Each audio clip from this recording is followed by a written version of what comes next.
my name is Mihir Shep, and I'm a combat design lead on God of War Ragnarök at Santa Monica Studio. I am Jason McDonald. I'm the design director of God of War Ragnarök. So with God of War Ragnarök, we really expanded all of the options that players can have in playing the game. There's multiple ways to map inputs in the controller, ways to use the touchpad swipe. We really want to cater to the widest audience possible because we know that players play their games differently, and the DualSense Edge controller adds to that. There's a lot of features I like on the DualSense Edge for God of War Ragnarök, which I like, because I'm, in action. So it's like, having a nice kind of solid control in your hand works really well for God of War. In the case, there actually are different sticks that you could use. There's the default on the PS5 controller, but then there's these low domes and the high domes, and I chose the low domes. They're like the classic DualShock analog sticks from before. In God of War, you're hitting the triggers a lot, because that's where your primary attacks are and aiming. So I ended up using the low stops for the triggers to make them feel more like regular buttons. With the adjustable trigger stops, the R2 button, we use it as kind of a heavy attack button in the game. And so being able to adjust the trigger stop so that it is more responsive, it feels more like a straight button. And then the aim input, which is on the left L2 button, I had the trigger stop over there set to a medium setting. And overall, it just felt faster, more responsive, which again, in the heat of combat is kind of an added bonus. The back buttons, I actually used a lot of setups. The first thing was just to remap the L3 and R3s because we ended up pressing that a lot. I mapped sprint over to the left, map lock on over to the right. But I think what I really settled on was weapon switching just because the speed in doing that were much quicker than the D-pad. So you can have your thumbs on the analog sticks the whole time in the middle of combat, look around freely, move freely, and change weapons when you want. And I think finding the right fit for you and being able to map them to buttons in the heat of combat makes certain actions a lot easier.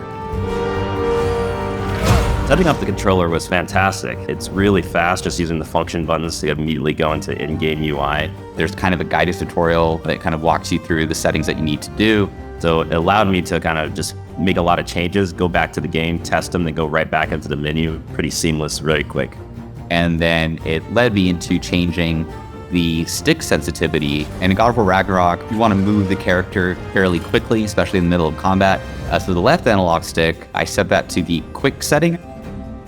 And I did the inverse of that on the right analog stick, which is used for camera movement, right? So you're using that for looking around and for aiming. Because how easy it was to switch the profiles, I actually ended up making a bunch of them. There's a function button on the controller, and being able to kind of hot swap the profiles to say, hey, in this game, the back buttons are the weapon switches, but in this other game, they could be the, throw a grenade or reload.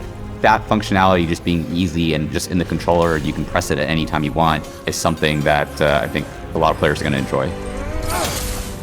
There's actually a neat feature with the trigger dead zones. What that means is that you can control when the input is registered on how you press the triggers over here. So I actually increased the default setting so the triggers would not respond until I press the button past a certain amount. By just adding a little bit of that dead zone in there, I wasn't getting any accidental trigger presses. And using that along with the trigger stop meant that, just overall the triggers felt more like responsive buttons. For God of War, we already try to make a lot of effort to allow you to customize. We know that some people like to attack on squares, some people like, all sorts of button mapping. So we have all that in the game already. And the DualSense Edge just kind of lets you take that to another level. Having the back buttons, having the trigger stops, having more ways to kind of customize your own play experience, being able to tweak the way that the analog sticks move. It's kind of already in line with what the game tries to do. It just adds even more to what you can do and play the way that feels best for you.